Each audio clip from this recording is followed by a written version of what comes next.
Turns out Britney's book has a lot of heat. To be honest with you, more heat than I thought, because I thought she had pretty much told her said story. A lot of this stuff, but there is a lot she hasn't said. A lot she hasn't said, and it's starting to come out. And this book is already destined to be #1 when it's released next week. She is. It seems like what she is choosing to. The things she's talking about are things that people have. There have been rumors about for years and years and years, and she is addressing them. And one of the biggest is the cheating. We told you that this involves Justin Timberlake. Right. Now, we told you yesterday, we broke the story that about Britney saying that Justin got her pregnant, and that she feels that, or she's saying that he cheated.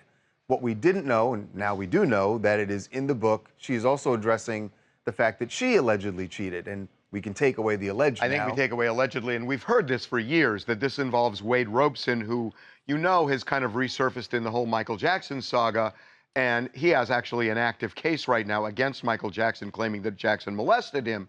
But back in the day... He's a choreographer and worked... Was her choreographer. Yep, worked closely with Britney. And she says, look, she goes this far. I made out with him. And that is what she's saying. What she's saying about Justin is that he had essentially some affair, with a high-profile woman who now has a family, so she wouldn't mention the name. I think a lot of people are kind of guessing the name, but she's not mentioning it in the book. But it is really interesting that she's confessing to that, but at the same time, I think she's saying Justin did more. This is shocking, especially since for many, many years, I think people assumed when it came out that Britney had cheated, I think people assumed that this was like more than just a kiss, right? That this was a little bit more sexual. But her saying that it was only a kiss that they shared at a Spanish bar doesn't seem as serious to me. Doesn't seem like a relationship. But Charlie, I will say this. You've heard the other thing that I kind of agree with you, because he broke up with her over it. He wrote a song about it. She apologized for it. It just doesn't feel like making out in a bar would do that. In the book, she does say that they both agreed to move past this kiss, and because she only had eyes for Justin, she had been very loyal and faithful up until that point. But then he did come around and break up with her via text message. So then why? She said it was very painful, that he was out in Hollywood, hitting the town. She was back at home, like sad and crying and deeply hurt, and it was the hardest thing she's ever gone through. I can't put myself in, well, I'm going to put myself in Justin Timberlake's shoes.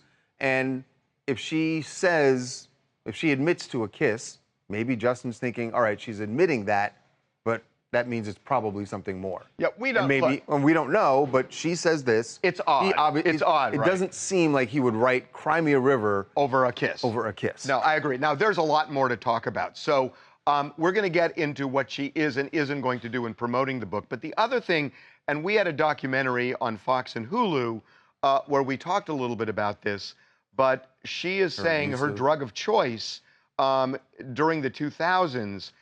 We're told this has been an ongoing thing up to this day, is Adderall. That Adderall is something that she needed to take her out of depression and to kind of right the ship of the way she saw it.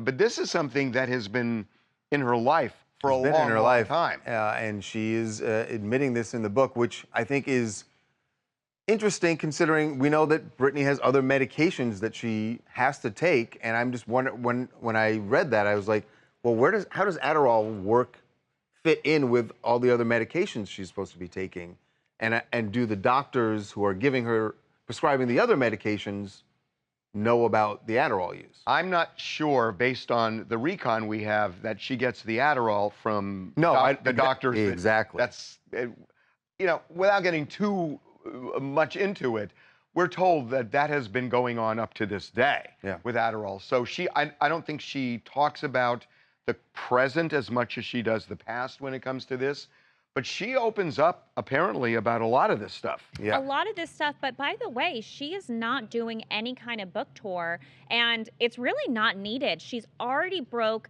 the Guinness Book of World Records for the fastest selling nonfiction book of all time. There's 9 million pre-orders alone, and she actually That is she broke unbelievable. the record. You know who had the record originally? Was Prince Harry. He had 3 million pre-orders, but she's got 9 million, so she has just totally taken the cake. 9 million is, I mean, An it's astronomical It's number. astronomical.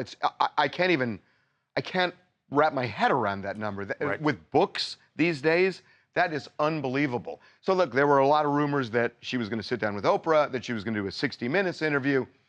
She ain't doing any of She it. didn't do any of that. And that's predictable. Hey, this is Sakura from St. Pete, and I'd like to say, Brittany, I mean, I've got to get this book now. I'm so excited about it. But most of us girls, we know we are never going to say it was anything but a kiss. Harvey, you know this. We can't do it. And also, I just want to say that good for her that she's getting to decide she doesn't even want to do the TV.